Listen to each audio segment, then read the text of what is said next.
Perfect square నెంబర్కి square root కట్టడం మనకు తెలుసు. అయితే నాన్ పెర్ఫెక్ట్ స్క్వేర్ నెంబర్కి ఎట్లా కట్టాలనేది ఇప్పుడు చిన్న ఉదాహరణ ద్వారా మనం పరిశీలిద్దాం.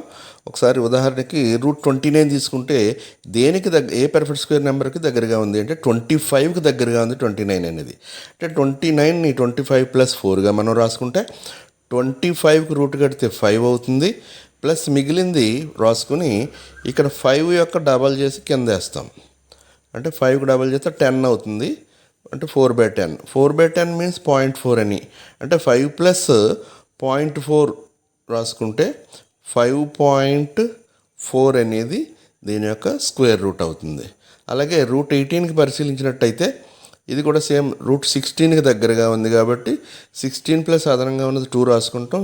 ప్లస్ 2 అనే దానికి 4 వేసుకుంటే 2/8 వేసుకోవాలి డబల్ చేసి. అప్పుడు 2/8 అంటే 1/4, 1/4 అంటే 0.25, అంటే 4.25 అనేది దీని ఆన్సర్ అవుతుంది. దీన్ని మీరు పరిశీలించి చేయండి.